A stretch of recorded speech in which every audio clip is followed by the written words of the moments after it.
The idea that a Sonic game has set the groundwork for the next game to be great has been tossed around a lot in the last decade of Sonic games. But with the way that Sonic Frontiers actually turned out, and the interview we have with Mori Kishimoto and Sachiko Kawamura in today's video, it seems that the idea actually has some weight to it this time around. So, without any further ado, ladies and gentlemen, boys and girls, let's take a look at the interview at hand. On to Famitsu. We Sonic Rush. Actually, hang on, just before we carry on with the video. Something tells me that you're not subscribed. How do I know that, you ask? Well, look at this.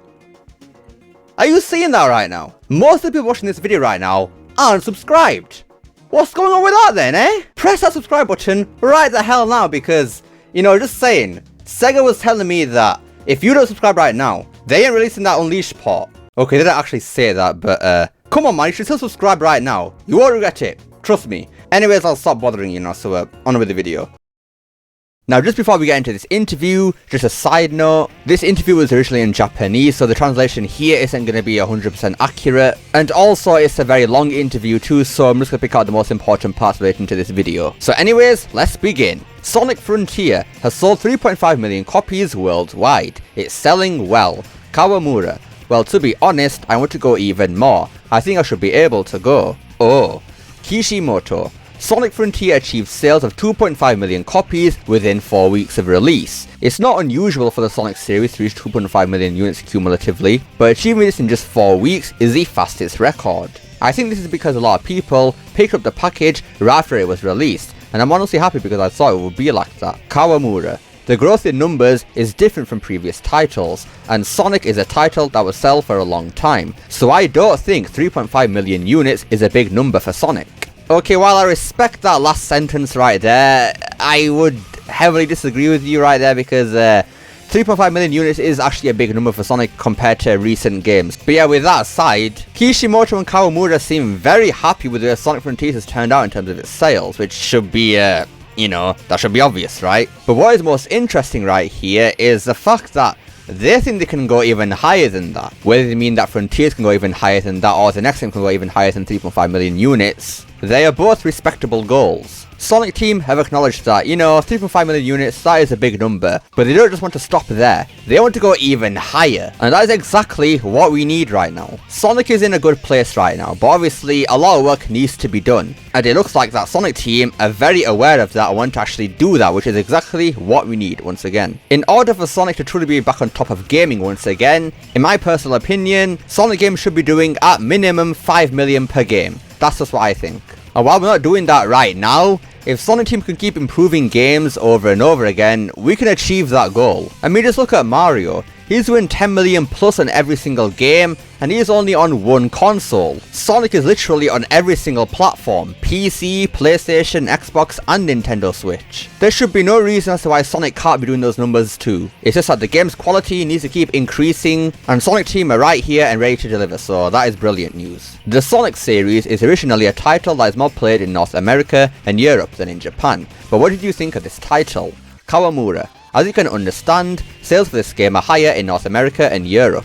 However, this time, we once again set up a strategy to sell Sonic in Japan, and created the game itself with that goal in mind. Due to this, the number of units sold in Japan is currently about 3.5 times that of the previous work. Now weirdly, even though Sonic was actually originated in Japan, he actually sells the least in Japan. And compared to Europe and America, yeah, it's actually significantly less than those two. So in order for Sonic sales to go up, Japan is going to have to be a big priority here, and thankfully, that's exactly what they're doing. 3.5 times that of Sonic Forces is already a great start. Japan is a massive audience for gaming, so if Sonic can keep on climbing and climbing with its sales in Japan, yeah, that's obviously going to equal massive sales and money. And yeah, like Kawamura said right here, Sonic Team are actually setting up strategies to sell better in Japan, so we're set, bro. We're actually set right now. All Sonic Team have got to do right now is maintain that strategy and even increase that strategy to make it better as well, because yeah, we can go much higher. We can go very much higher with these sales. I want people who haven't played Sonic yet to play it more and more. Kishimoto. When thinking about something that would appeal to game fans, what was missing? I would like to know if there is anything that Sonic Frontier lacks in The Legend of Zelda Tears of the Kingdom or Armored Core 6. Honestly. Kishimoto. Personally, I want to do whatever it takes to get into that world with the game Sonic. He's a character who can do that, and I think that's the title. I think we can make Sonic into something that is only enjoyed by people who like Sonic. We tried to do that with Sonic Frontier, and received a certain amount of feedback, but if there are still parts that don't resonate, I would like people to notice that. Now, I saw a lot of people actually clowning on this statement because they were making out that Sonic Team were kind of salty about it anyway, because they were like, oh, what did they have that we don't? In a kind of envious sense, but that is not what this is at all. Kishimoto knows that those two games are great games that have sold well and everything, and he just wants to know, what do those games actually do that actually makes them really great? Because even though Sonic fans don't like doing it for some reason, we have got to compare Sonic to the competition. Sonic can't stay in his own bubble for the eternity of gaming because that isn't really going to get him anywhere. And clearly Kishimoto understands this. The way Sonic Team are going to appeal to the casual market is by knowing what the casual market actually wants. So by looking at successful games like The Legend of Zelda and whatnot, they're going to know what they want, and then they can apply that to Sonic games. It's no secret that Sonic Frontiers isn't perfect. It leaves a lot to be desired in the polish department, but not just with the popping or whatever, but just general things that other games have that are actually very nice but Sonic Frontiers doesn't. And it's those kind of bells and whistles that Sonic Team could actually learn from. So the fact that Kishimoto wants to know what those things actually are is great, so I really don't know why people were clowning on that, but whatever, I guess some people are too stubborn or just plain stupid. Next, I would like to ask you about the last update, Super Complete Battle, and right there they're talking about Final Horizon. This is the last and most important thing, such as new scenarios and an increase in playable characters. But first of all, how did you come up with the theme and concept for development? Kishimoto. At first, I was thinking of it as a way to return a favour or express my gratitude to those who bought the retail version, but then I realised, for the next update, let's set the retail version of Sonic Frontier as a rival. That's how it's going to be. Now that right there is an amazing move by Kishimoto. Essentially what he wanted to do right here is just top the original Sonic Frontiers. That's basically what his goal with her Final Horizon was. He knew Sonic Frontiers had flaws with the way it was designed or whatever, so with Final Horizon, light work bro, top that, easy to do that. And yeah, in pretty much every single department, yeah, he succeeded, I would say. Cyberspace was better, combat was better, the platforming was a lot better in the open zone, we had more playable characters, the final boss was a lot better, so yeah, Kishimoto, you did well, and I hope you do that even for the next game too.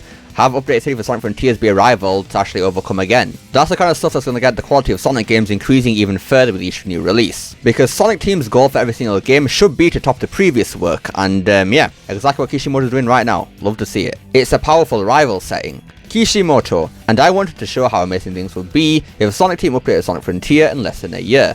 There, the mod culture that is thriving overseas was rising up as a rival.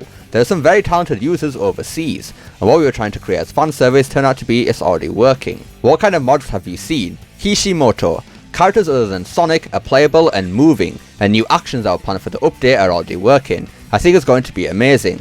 Then Sonic Team wouldn't be able to release that content as an update. If our customers come this far, we will continue to exceed their expectations. As a result, we decided, isn't the product version a rival? So Kishimoto sees mods for Sonic Frontiers as something to rival now. I think we all know how insane some Sonic mods can actually be, some feeling like it should have been released by the actual company Sega, but yeah, they're just insane overall. And the fact that Kishimoto sees those mods and thinks, you know what, I want to one up them lot, let's do it better than them, is really, really good. Finally, do you have any prospects for the future development of 3D Sonic, or should I say the Sonic Frontier route?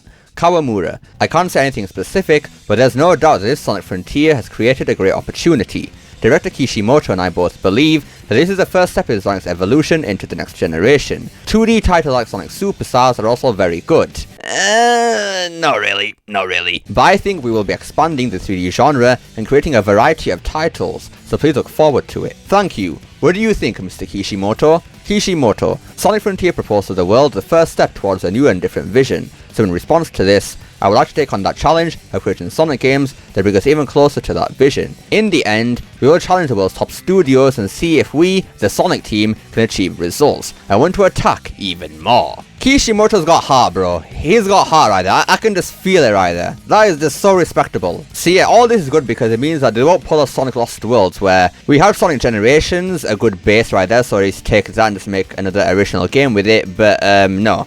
we got Lost World where they threw that all out the window and did something completely different for some reason. See, I think it's safe to say that that is not happening. We're going to get an actual expansion of the ideas that Sonic Frontiers brought to the table, and yeah, I'm looking forward to it. Sonic's future is officially the brightest it has ever been in quite some time now. We have a strong base that is Sonic Frontiers, and the Sonic team are in the right mindset. We are officially set now. Anyways, that about does it for today's video. So yeah, the future of Sonic games is officially looking bright. And I know we said that after every single game releases, but this time it really is true now. I really don't see this going wrong now at all. And just because I said that, it's probably gonna go wrong now. But I really don't think it is. I don't think it is. But what do you guys think of this news? Do you have faith in the future of Sonic or not? Let me know down below. Love to see what you guys have to say. I hope you enjoyed this video. Don't forget to like, share, subscribe, especially that last one. Don't forget to become unleashed. Pushing that join button down below. Remember, it's not necessary. And I'll see you all next time. Peace.